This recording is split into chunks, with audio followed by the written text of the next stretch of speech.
Everyone, कैसे हैं आप सब? बढ़िया है, अच्छी बात है। बढ़िया, स्वस्थ और साथ ही साथ खुश भी रहना चाहिए, हैप्पी रहना चाहिए ना। आज हम फिर संसद के कार्य के बारे में ही बात करेंगे और हमने अब तक संसद के काफ़ी सारे कार्य देख लिए हैं और इसमें भी, इस पॉइंट में भी हमने क्या देख लिया है? प्रतिनिधित्व करना और शिकायतें व्यक्त करना। ये दोनों पॉइंट पे डिटेल चर्चा हो गई है। आज इस लेक्चर में हम बात करेंगे कि जो शिकायतें व्यक्त करती है इसके बारे में हो गई बात, प्रतिनिधित्व के बारे में हो गई। अब क्या रह गया? अब रह गया है शिक्षित किस तरीके से, जानकारी किस तरीके से संसद प्राप्त करती है, किस तरीके से संसद शिक्षित करने का कार्य करती है और साथ ही साथ सलाहकारी भूमिका किस तरीके से निभाती है संसद। आज इन बातों के बारे में हम क्लियर तरीके से डिटेल्ड बात करेंगे।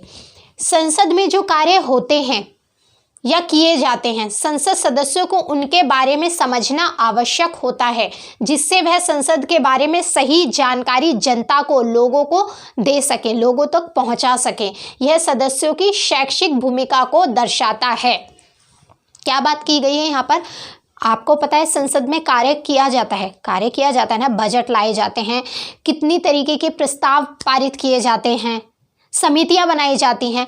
अब जो वहाँ पर बैठे हैं सदस्य, जिन्हें ये काम करना है और जिन्हें करना है और साथ ही साथ अवगत भी कराना है, संसद सदस्य अवगत भी तो कराते हैं। अब उन्हें यही नहीं पता होगी, अगर टीचर को ये पता ही नहीं होगी कि उसको क्या पढ़ना है और किस तरीके से, साथ में पढ़ना भी तो पड़ता है। मैं, आप या कोई भी टीचर है तो वो क्या करेगा? पहले पढ़ा तो होगा ना, बिल्कुल, कभी तो वो भी स्टूडेंट रहा होगा ना। तो यही इसी तरीके से संसद सदस्य को भी क्या करना है, किस तरीके से कार्य किया जाता है, हमें, हमारा रोल उसमें क्या है, हम किस तरीके से वहाँ पर अपनी बातें रख सकते हैं, क्योंकि वो कि लोगों का प्रतिनिधित्व करते हैं। अब लोगों को प्रतिनिधित्व करते हैं तो वो लोगों की बातों को संसद में किस तरीके से रखेंगे, इसके बारे में जानकारी होना भी तो उनको आवश्यक है कि किस माध्यम से और किस जानकारी को किस माध्यम से और किस तरीके से हम संसद के आगे प्रस्तुत कर सकते हैं, जिससे मजबूती से संसद के आगे हमारी बात रखी जा सके और उसकी जो कमियां हैं, चीज़ें हैं या जो वो मांग कर रहे हैं उनकी पूर्ति कराई जा सके। अगर ये नॉलेज ही नहीं होगी संसद सदस्य को, ये जानकारी नहीं होगी कि संसद में किस तरीके से कार्य कहाँ किया जाता है। अब सबसे पहली बात, अगर पता ही नहीं होगा कि संसद में कैसा काम होता है, किस तरीके से कार्य प्रक्रिया होती है, कितनी कैसी समितियाँ बनाई जाती हैं और हमें जो अपना काम करवाना है, हमारे जो क्षेत्र की मुसीबतें हैं, दिक्कतें हैं, प्रॉब्लम्स हैं, वो जो सॉल्व करवानी है, उसको हम किस तरीके से, किस माध्यम के द्वारा रख सकते हैं मजबूती से। अगर ये सब पता ही नहीं होगा तो क्या करेंगे संसद सदस्य, किस तरीके से कार्य करेंगे? हम टीचर्स हैं या आप हैं, आप पढ़ाते हैं, सबसे पहले आपको पढ़ना पड़ेगा, उसके बारे में नॉलेज लेनी पड़ेगी और आपको ये समझना भी होगा कि मुझे सामने वालों को जब पढ़ाना है उसको कितना पढ़ाना है, किस तरीके से पढ़ाना है और वो किस सब्जेक्ट के बारे में क्या पर्टिकुलर चीज़ पूछ रहा है। अब ये तो है नहीं कि वो पूरे सब्जेक्ट के बारे में एक साथ जानकारी मांग रहा है, तो किस सब्जेक्ट के बारे में किस पर्टिकुलर चीज़ की जानकारी, किस से संबंधित चीज़ की जानकारी मांग रहा है, ये तो पता होना चाहिए ना शिक्षक को। तो ऐसे ही संसद सदस्य है, यही बात कही गई है कि संसद में जो कार्य क्रियाकलाप किए जाते हैं, जो कार्य वहाँ पर होते हैं, संसद सदस्यों को उनके बारे में जानना और समझना आवश्यक होता है। अब पता चले वहाँ कार्य किए जा रहे हैं, आपको पता ही नहीं है, ये समितियों के तहत हो रहा है, ये बजट प्रस्ताव है, आपको कुछ पता ही नहीं, आप बैठे हैं, जैसे गए वैसे ही उठ के आ गए, आपको पता ही नहीं है बजट क्या होता है, बजट में क्या होता है, समितियाँ जब बनती हैं तो उनका कार्य क्या होता है, समितियों का गठन क्यों किया जाता है, 0 आवर क्या है, ये सब चीज़ें आपको पता ही नहीं है। टेंशन मत लीजिए, जो मैं बातें कर रही हूँ आपको बताऊंगी, डिटेल पढ़ाऊंगी कि बजट कैसे प्रस्तुत होता है, विधेयक पास कैसे किया जाता है, कितने प्रकार के विधेयक होते हैं, सब डिटेल चर्चा करेंगे। संसद पढ़ रहे हैं तो डिटेल देखेंगे उसके बारे में। तो यही बात कह रही हूँ कि जब उनको पता ही नहीं होगा कि विधेयक क्या होता है, बजट कैसे पारित किया जाता है, सब चीज़ें, परिचर्चा क्या होती है, किस तरीके से बातें रखी जाती है, तो क्या रखेंगे वो वहाँ पर। तो इसलिए उनको संसद के बारे में जानना, समझना, उसके रूल्स रेगुलेशन के बारे में जानना अब ये थोड़ी ना है कि अगर उनको कोई बात अपनी रखनी है तो हर काम को करने के लिए एक तरीका होता है, बिल्कुल होता है ना। अब टीचर से आपको कुछ पूछना है या टीचर को आपको कुछ बताना है तो एक तरीके से बताएगा ना, हर काम को करने का एक तरीका होता है। तो ऐसे संसद का भी अपना कार्य करने का एक तरीका है, उन संसद के भी रूल्स और रेगुलेशन है, कुछ नियम है। इन नियमों के बारे में भी बात करेंगे कि किस नियम के तहत क्या कार्य किया जाता है, किस नियम के तहत किस तरीके से प्रस्ताव लाए जाते हैं, सारी बात डिटेल चर्चा करेंगे। और इनसे क्वेश्चन भी बनते हैं कि संसद में किस नियम के तहत क्या कार्य किया जाता है, किस नियम से संबंधित क्या कार्य है, सब पूछे जाते हैं ये प्रश्न।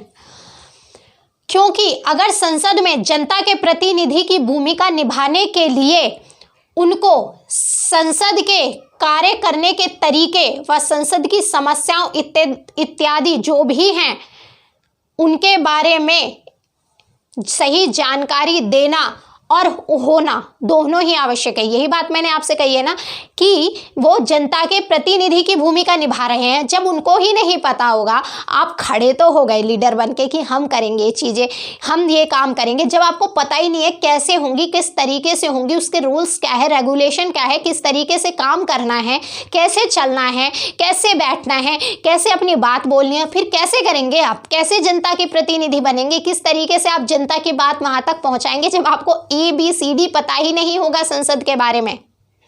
तो यही दोनों बातें यहाँ कही गई हैं। तथा साथ ही सदस्यों को लोगों की आवश्यकताओं, कठिनाइयों की भी सही जानकारी हो, जिससे समस्याओं का सही व जल्द निराकरण हो सके।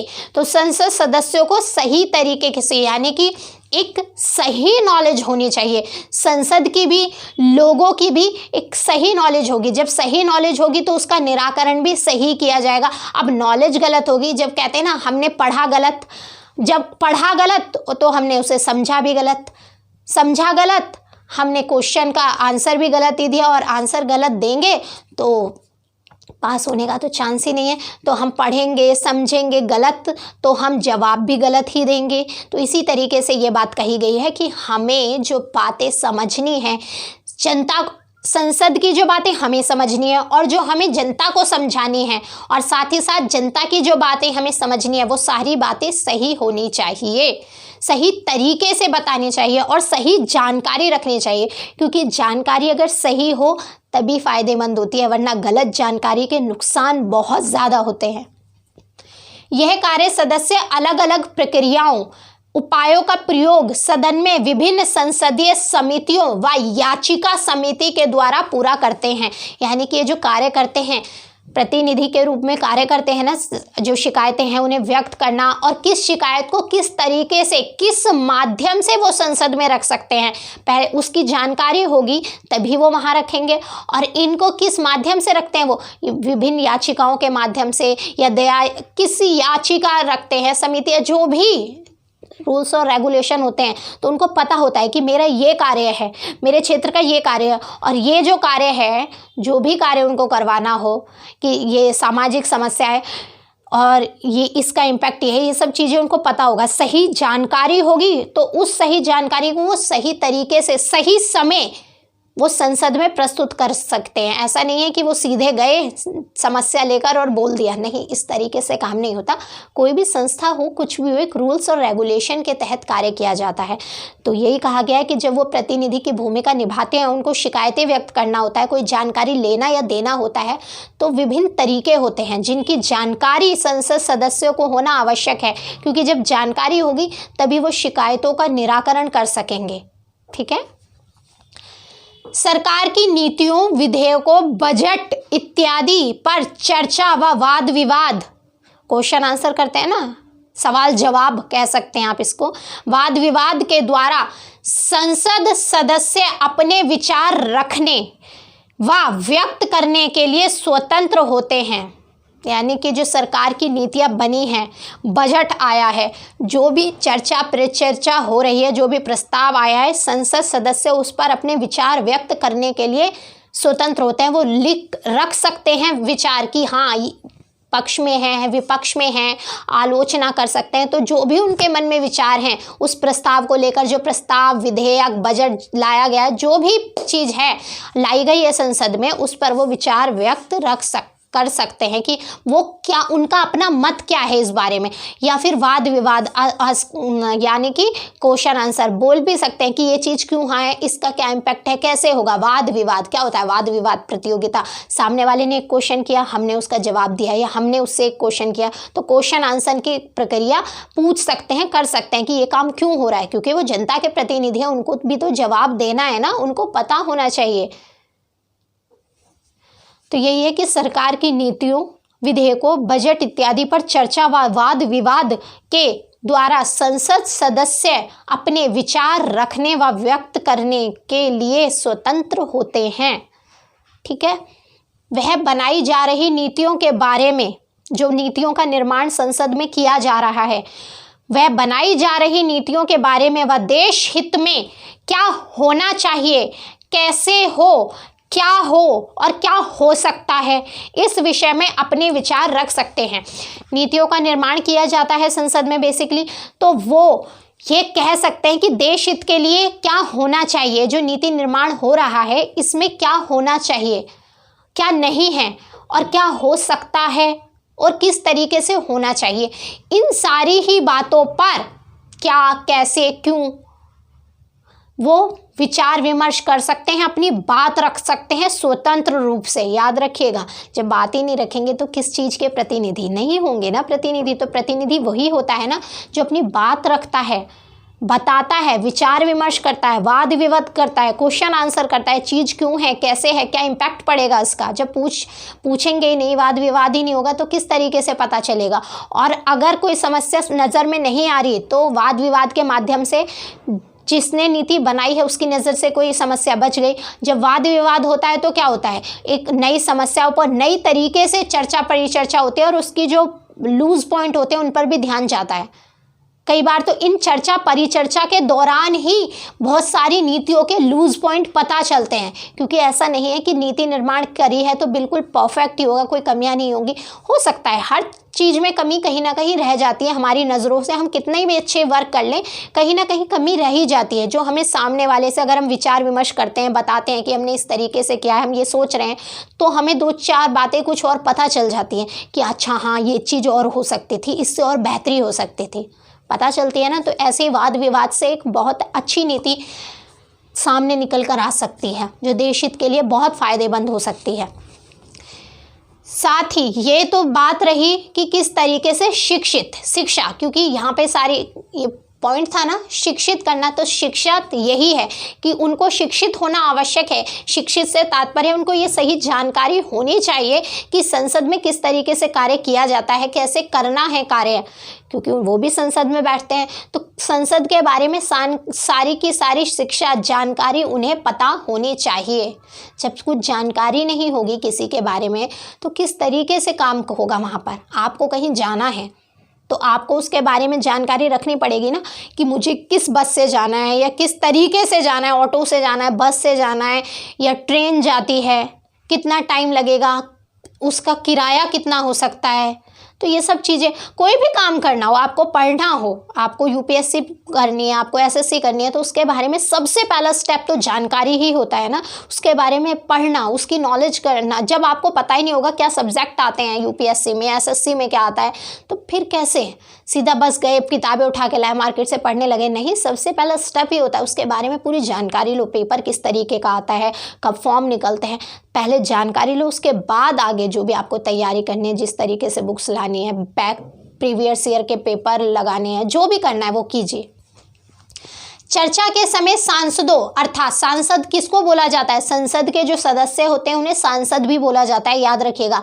तो चर्चा के समय सांसदों को प्रशासन के कार्यों का भी विश्लेषण और साथ ही साथ विश्लेषण और व उनकी आलोचना करने तथा इस बारे में सुझाव देने की पूर्ण स्वतंत्रता है कि वे किस नीति पर किस प्रकार से कार्य करें या कार्य कर सकते हैं।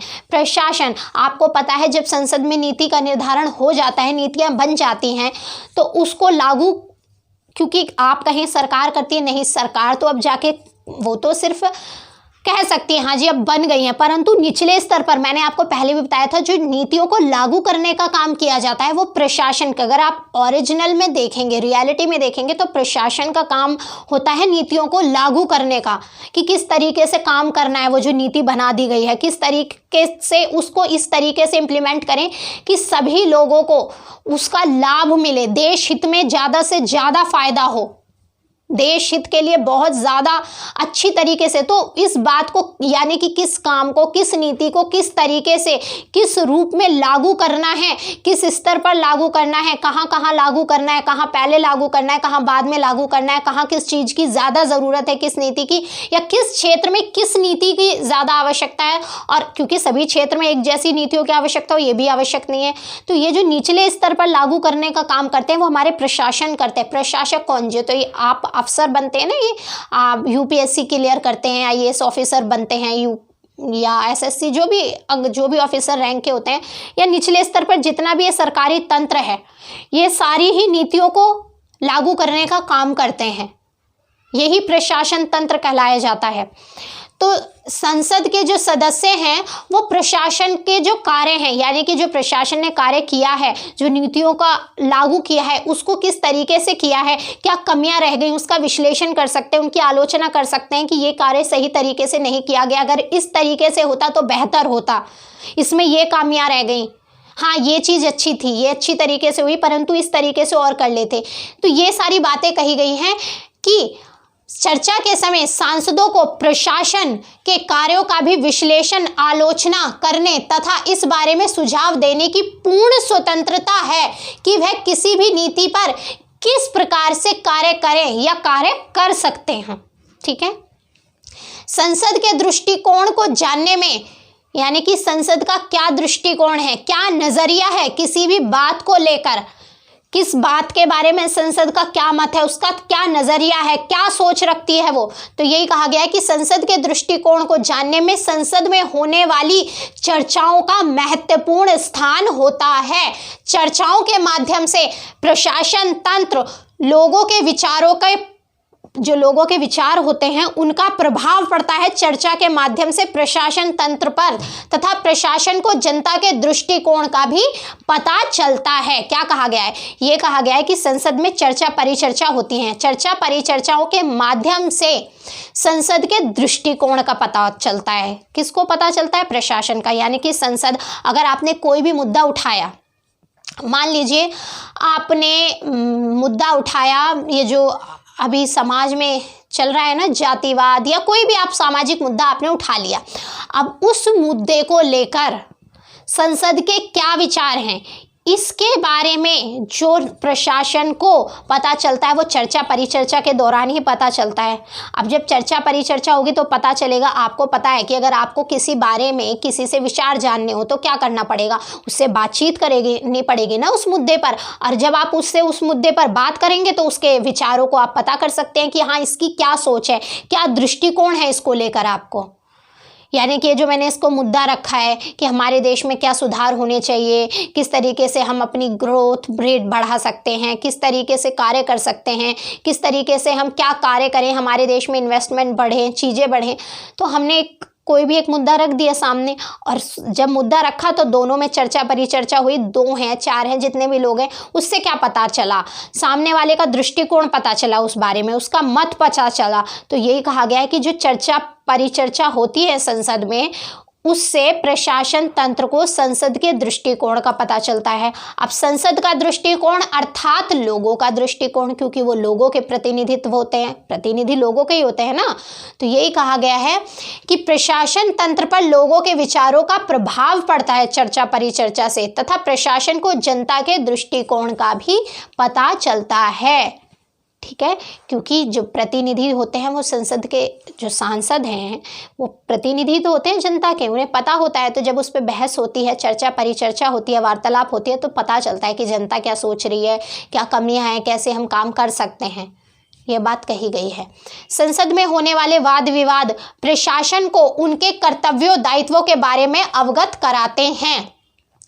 आपको पता है ना कि जब कभी कभी बहस हो जाती है, किसी बात पर वाद विवाद हो जाता है, कोई चर्चा परिचर्चा पर, तब हमें महसूस होता है हाँ हमने तो ये गलती की थी, हमारे ये कर्तव्य बनता था कि हमें ये काम करना चाहिए परंतु हमने नहीं किया।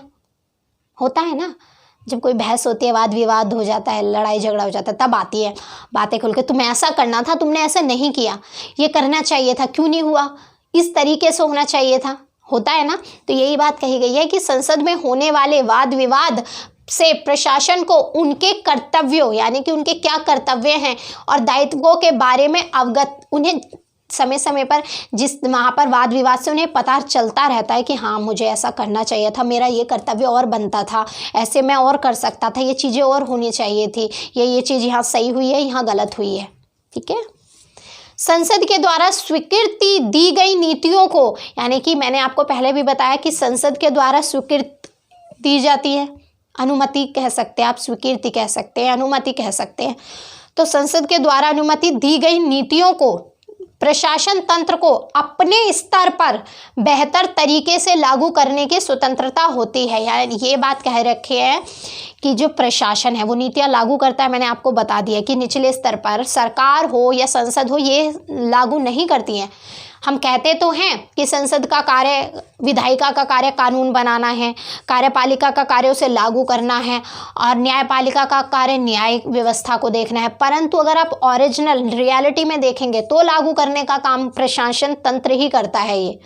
ठीक है।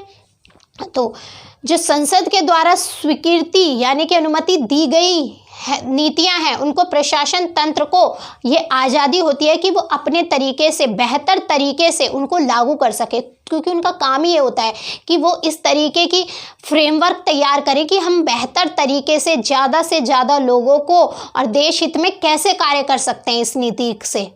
यही कार्य ही है उनका।